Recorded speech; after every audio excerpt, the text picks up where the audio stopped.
Okay, thanks again, everybody. As Gareth said, we're going to look at the impact of AI on the screen and audio sectors. This is really timely discussion, given the recent release of OpenAI's Sora 2 model and the frenzy that's been generated around Tilly Norwood, AI actress. So, discussing this, we have Declan Keeney, CEO of Studio Ulster, Mark Huffam, Hollywood producer, and Sharon Sailing from Equity. Now, they'll introduce themselves shortly and do it better than I ever would. But first, Declan's going to spend 5 minutes talking about Studio Ulster, one of the most technically advanced studio facilities in the world. And yes, AI plays a part. Then we'll have a conversation. Great. Thanks, Tom. So good morning, everybody. It's great to be here at AICon, I suppose surrounded by people that are shaping the future of artificial intelligence, and if we're honest, probably the algorithms that will decide whether I'm here next year or not. But so I'm on my best behavior today just to see what happens in going forward. In the meantime, then, I'm Declan Keeney, so I'm the Chief Executive and co-founder of Studio Ulster. Studio Ulster is a £72 million creative technology business here in the city. It specialises in real-time and virtual production services based in Belfast Harbour Studios, built as part of the Belfast City Region deal. And then, but more on that in a second. So let's take a quick look just at some of the technology that we use.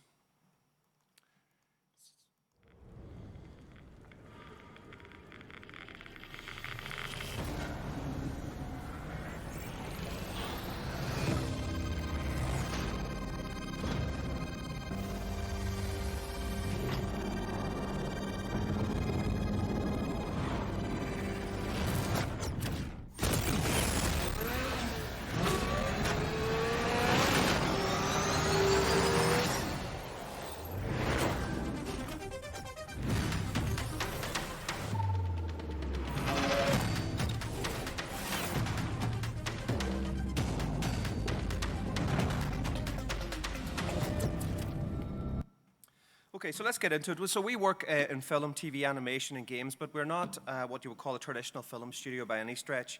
And as you can see, we work in an innovation system, essentially, with a commercial creative technology company, combining commercial services for virtual production, real-time, visual effects, and digital human technologies with research. And this is really all under one roof. So, in fact, it's a globally unique facility, given the modular combined construction and the technological advancement. So in some ways, what we have is the most advanced version of real-time technologies for the creative industries, and it's right here in the harbour. We're located in Belfast Harbour Studios, as I've mentioned, who are our project partners in this, and the Harbour Commission, that is. And then we are also funded by the Belfast Region City deal, and it was developed by Ulster University in collaboration with Northern Ireland Screen, and then our partners in Nant Studios in Los Angeles, and we're leaders in this space. So I also serve as a board member of the British Film Institute. So this is institutionally and right across the UK, these challenges, where I chair a future production subgroup of the board of the British Film Institute. That group brings together some of the leading thinkers across film, games, television, to explore what next generation production looks like and the disruption that we're currently seeing around artificial intelligence or AI tools right across the industry in the UK and obviously in Ireland. And then, as director of the CoStar Screen Lab, part of the UK's flagship creative technologies research network, in Belfast, this manifests as a £12 million research centre of excellence funded by the UKRI, or British government, and the AHRC manage that as part of a much wider network. So, as director of that, basically the CoStar Screen Lab here in Belfast, that I'm very fortunate then to lead on research that precisely looks at what AI or real-time technologies and data and rewriting the grammar and the storytelling. And indeed, we supervise, and I supervise certainly personally, several PhD students that are doing what is groundbreaking work for our industry. And I suppose I should say I'm a professor and chair of screen technologies and innovation also at Ulster University. But at Studio Ulster, then, we like to say we build the imagination of the infrastructure of imagination, a place where the possibilities of building out story worlds for film crews like Mark's and others to film in are virtually limitless. A blizzard in the Alps we've done recently here, Mugabe Desert and Magic Hour. You could shoot there for Magic Hour for 12 weeks and 21 degrees. The Millennium Falcon and Skellig Michael, but right here in Belfast Harbour. So it's essentially where then creative ambition's now meeting vision engineering. And so our campus then, if you like, or our lot, houses 3 in-camera visual effects stages. I designed in collaboration with Nant Studios in Los Angeles. And then, as you can see in some of the imagery, we just imagine seamless LED interlinked high-resolution video tiles, if you like, about the size of a 2-story house that sit and wraps around a physical set, something like a VR headset that sits physically on a set, but is 90 foot in diameter. And then we can build and rebuild these. And we use languages like C++ and Python and so on to build our 3D worlds and softwares like Unreal Engine in particular. So we also operate Europe's tallest motion capture stage, volume capture stages. We use Vicom Valkyrie technology alongside 3D and 4D volumetric scanning. So we are very much involved in the pipeline of digital humans. So how does AI sit into the lane that we're in? Well, the answer, I suppose, is quietly, pervasively, and then creatively. So pre-visualization and concept design, generative AI helps our art teams build virtual environments up to a point, in so much as neural engines are embedded in the 3D tools that we use currently at the highest end of the market. So Unreal Engine, for example. The efficiencies there are seen in time taken, and the pre-production now can be hours rather than weeks, as it would have been even months ago. So that acceleration then frees up artists to iterate, to experiment, to iterate creative content, rather than the labor of the technical tasks. So for example, data cleanup and scanning, rotoscoping and point cloud rendering. These are skills that actually have kind of been lost in the UK and Ireland anyway. They were mostly farmed out across the world. But they're menial tasks, they're highly time consuming, and now they can be done better, faster, quicker, cheaper with artificial intelligence tools. So generative AI now, though, and a lot of people would think that we would be very involved in generative AI. It's very clunky in my industry right now. I'd argue in relation to vision engineering at the high end, high end of moving image at least, generative artificial intelligence isn't that intelligent at all. It requires significant human input to get anything usable from what we are seeing as just really derivative databases. Even for pre-visualization work, we talk about by the moving image pre-visualization. And by usable, I mean consistently repeatable, high-resolution, artifact-free. Storyboards are one thing. Cinematic outputs that Mark and others work on are very, very, very different. So most AI then in generative models currently produce lossy codecs, what we call them. So video formats like MPEG-4, they're highly compressed. Right now, many of these LLMs models render out a maximum resolution of what we call 720p. So imagine your phone does 4K. It's already 2.5 times better than that. So that compressed blockiness is something that's a real challenge. Generative AI then, right now, is good enough for small screens, YouTube and phones, but falls over for professional cinematic production. For example, Studio Ulster's Virtual Production Stage 1, this one that's on the screen now, the resolution in here is 20K. So if 720p is 1,280 pixels by 720, that screen is 20,000 by 11,250 pixels. And so the processing that's currently needed for that in the LLM would power a small town. And what we know about ChatGPT is, roughly speaking, one image generation was roughly 1,000 times the energy use of a language prompt or a question prompt. So it's something that we need to think about. So in digital human production then, we use neural rendering. And I mentioned earlier, we're part of a pipeline of creation of digital humans, providing scanning to companies such as Belfast, and shout out to Humane. Humane Studios do world-leading work here, if you're familiar with the company, in AAA human design for games like Call of Duty and Microsoft Flight Simulator and huge titles worldwide. They combine facial capture, photogrammetry, and neural rendering to produce lifelike digital humans. What, of course, digital humans creates huge problems and challenges for us, and we'll get into this, I'm sure, in a few seconds. The example in our community worldwide led to the SAG-AFTRA strikes, for example, until they found agreeable terms with actors to understand what that means in the ethical terms. But as a responsible company, and I think there's something that that we all talk about, and is a theme that sort of will permeate, I suspect, over the next few days, we can find ethical ways through these conversations that, in our case, we involve the actors and clients working through what could be described as a research consent process, for example, purging of data, understanding in perpetuity clauses and what that means, and the implication of all of that for digital human creation. So in essence then, for us, AI has become a collaborator. It's not really a competitor, augmenting the craft rather than automating it away. And so AI is absolutely redefining the screen industries. It's moving from tool use, I guess, to co-creation. And perhaps the most important change, though, is in the value of labor itself in our sector, from the repetitious to the imagination again. The last one is the most difficult for many companies in our sector, how we pivot our workforce to that place. And then new jobs are appearing all the time. Yes, jobs are going, they're being replaced. Unquestionably, if we apply the old filter, many jobs will go. But jobs, I encourage many of you in this room to think about the technologies that exist in our industry and the skill sets that sit in our industry to try and think about how they might apply to your technologies and where the new opportunities are. There are thousands of new companies in this creative technology. It runs at about 1.5 times the rest of the economy in terms of growth. So there is a way to exploit this for all of us and the benefit across all sorts of areas of the industry. So the tools then evolve. The storytelling remains a profoundly human act. And then our task in the meantime, or my hope collectively, is to make sure that when the credits roll here, I guess, in Northern Ireland, we see Northern Ireland's name there up on lights and whatever size of screen that is. So to finish then, I would like just to come into or have a quick look at some of the facilities and fly through them here at Studio Ulster, and then we're going to get into a conversation, obviously. So we're just going to bounce on ahead here and into this just.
Okay, and one last thing to say then is just thinking about what happened at the weekend. I spotted this generative AI image during the week. I don't have a Studio Ulster hat, not as cool as Steve's Babson hat, but certainly I spotted this one.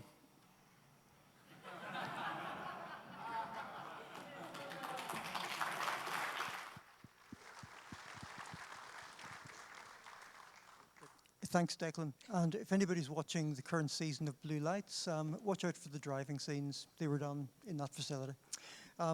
Okay, thank you. You've introduced yourself, Declan, already. Sharon, Mark, can you introduce yourselves very quickly and give us a little bit of insight into your interaction with AI? Shannon. Hi, I'm Shannon Sailing. I'm a trade union official for Equity, which is a union for performers and creative workers. We've currently got about 50,000 members, all of which are human. So my interaction with AI Equity launched a campaign around AI called Stop AI Stealing the Show in 2023. And this was all focused on how AI can exist in some harmony with the creative arts and with performers if it's used in an ethical way. My sort of specialism within Equity is audio work, and I look after voiceover artists. we sort of have felt the pinch with AI hitting audio artists first, and it's now sort of penetrating into screen. I'll pass on to you now. Thank you. Thank you very much. Mark. So my name's Mark Huffam. I'm a film producer from Hollywood County Down. Tom should have added. I'm largely credited, though it was a team effort, of bringing Game of Thrones to Northern Ireland. I produced the first season. The last 15 years, I have been producing films for Ridley Scott and others, and AI has taken our industry by storm. Shannon's already said, you know, there are a lot of actors out there who are working, and already we are seeing AI chipping away at their opportunities. But it's got to be said, we've taken an opinion, we can't stand still. We have to, you know, say this is the technology, it is moving very fast. You know, we have found in films that from the very get-go, some scripts are coming in. You know they've been written by an AI program. Some of them are remarkably good. It's a bit scary. Also, we're already using AI tools to do the P&Ls. So you take an idea, you feed all the information into it, and you say, this is how much profit and loss this film may make in various territories around the world. Nothing new to that, but it usually took somewhere of 2 people working on it for 2 weeks to come up with the figures. Now you feed the same figures and information in, and it takes about 2.5 minutes to come up with exactly the same information. And sadly, when you compare the two, they're almost identical. The other area where we have been using it to huge advantage is on some of the bigger projects that I've done, Prometheus, The Martian. In the early days, we spent quite a lot of time concepting films, basically to sell them to the studio who is going to pay for it. So we would usually employ maybe 6, 8 concept artists, very highly paid concept artists, to concept how the film is going to look before we've even started. We're doing that, but we're using AI, and instead of it maybe costing us between $400,000 and $600,000, it's now costing us between 4 and 6 minutes. Again, is that a good thing? The work generated is amazing. Yes, there is still 1 human person involved, but 1 instead of 6, because there's 1 person there to do quality control on it, because sometimes the most interesting things come out of it. You know, when you put Leonardo DiCaprio and a bear together and the bear comes up wearing Leonardo DiCaprio's costume, you kind of go, something's not quite right here. Also, we are using it a lot, not in a permanent state, but when we are putting films together in post-production, we like to try new lines. We want the actors to try the new lines. It used to be a very time-consuming proposition that every time you wanted to try a new line, you had to get the actor on the phone, get them to say the lines down the phone. They've got busy schedules, whatever. So AI will just copy them now and do it. It never ends up in the final film, yet. I fear that's only a matter of time. And I'm sure if you haven't, everybody should look up Tilly Norwood. It's pretty scary. Can I just say, Tilly Norwood, not an actress. Tilly Norwood is AI. So just as we talk about Tilly Norwood, can we just keep that in mind, that it's not a person? Thanks, Mark. I mean, Shannon, from your vantage point, I mean, what aspects of your work feels most empowered or threatened by the use of AI? I guess certainly from the perspective of your members. Thank you. So not to bring the vibe down, but I won't be talking about what's empowering our members. I want to talk about the threats to performers with AI. So one of the things, if we're kind of looking back, is with AI coming into the fold and what we've seen, we are greatly concerned about where that data has come from. So I have done legal cases for equity members who are voiceovers who signed contracts back in about 2008 to do some test text-to-speech models. They have now heard themselves appearing on train announcing, self-checkouts, All sorts of work that would normally be paid income for them to record. Over 20 years ago now, they've recorded something and their voices have been used and their data has been processed in that way. So what we believe we're seeing is a kind of industrial scale theft of performers' work, whether that be their image and likeness or their voice, which is now being used to create tools such as Tilly Norwood.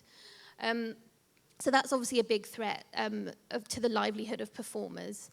One of the things that Equity is keen to do is, as we've done this before, so even a few decades ago, royalties and residuals in film and TV didn't exist. Performers would do a film, and that was that. They'd get paid for what they did on the day, and that was it. Now performers, royalties is something that I'm sure most people know what that is, where performers in a film, they reap the benefit of a film or a TV show that does well, and that money goes into their pockets because they are workers, and that's what they deserve, and they've been part of the process that brings that film or that TV show to life. That didn't exist before Equity got those provisions into our collective agreements. Anybody who's working on a film or TV show in the UK is doing so on a union contract. As Professor Spinelli said earlier, we can't rely on the government to do stuff because it might not go the kind of way that we want it to. And that's where myself as a trade union official and Equity as a union comes in, with these contracts where we can protect our members in this way and work with AI companies and production houses and the film and TV industry to make sure that when AI is being used, it's being used in an ethical way, and that involves informed consent, so performers know where their work is going to be used and how and when, fair pay for that, and to just know what they're getting into before they do that, and transparency around that. So like I say, we've done this before with union contracts, and that's how I believe we'll be able to protect performers and the creative industries, and to make sure that everybody is sharing in the slice of that pie and that kind of financial boom that AI is potentially going to bring, that everybody along that chain is sharing in the success of that. Thanks, Shannon. Declan, given your perspective both from the university and from Studio Ulster, do you see new roles or skills appearing in the industry? Yeah, we do, and I think I think if we apply the filters of the past and how we've always done things, I think we're going to look at mass losses in the industry. That if you want to use that filter and say, we're already seeing a lot of post-production houses going to the wall that have a certain workflow that is from 10 years ago, 11, 12 years ago. They don't need as many people. Where it used to be 200 and a VFX team, it's 20 now. It's 15. But actually, the underbed of all of that and how we get to that position has created maybe 100 jobs. And so I think there's an element here where we're finding a whole new path of jobs that didn't exist 6 months, 8 months. It's even true in the world that we work in with virtual and real-time visual effects. We have now people working in this city. There's about 20 on that side of things at Studio Ulster. Those jobs didn't exist on this island before. They're not here replacing out Mark's film crew. Mark's film crew will appear in the middle of what we do, but the generative piece enables us to greatly reduce the carbon footprint of production, the cost of production, the ambitions of productions can go up with this technology and what's implemented. But listening to, we are very, very mindful of what that means in terms of disruption. We are in that lane. We don't, as a business, essentially, we are a service industry that are servicing an industry that is being highly disrupted. But what we're seeing are maybe 15, 20 new types of jobs coming in for every 100 jobs in some cases around productivity that are disappearing. That is going to be highly disruptive. We have got to pivot our workforce. We've got to pivot what that looks like for our industry, because cost drives everything. Ultimately, this comes down to how much you can make these things for, and fair pay is critical. But I think one of the things that we're very interested in at our studio, but also across the university and then into the BFI that I also am involved in, is creative sovereignty. So how do we actually own our IP? How do those actors own their IP? How do we keep hold of our stories, the talent, the skill sets, but we now need to figure new ways to do that, to be smarter about how we manage that. That's a whole other subsector of the industry now that's starting to appear and much more critically. And I suppose the convergence then is the other big thing. There are many people in this room that could quite easily be working in the vision engineering side of my industry, and we'd be grateful to see them in that industry because they bring new tool sets, new opportunities, new products into that market. It's coming. I think what we have to really think about, Tom, is we have to, and you said it earlier on in your report and the findings in your report, we have to design our own future here or somebody else will for us. And, so we need to be able to articulate creativity, story, the human condition, being able to tell these stories, whatever tool sets that we're using the way through, and make sure that those involved are actually well paid for and understand exactly what they're getting into. Thanks, Declan, and thanks all. I'm afraid we're out of time. I'm being told to wrap up. So thank you very much. Audience, could you please thank our guests? Thank you.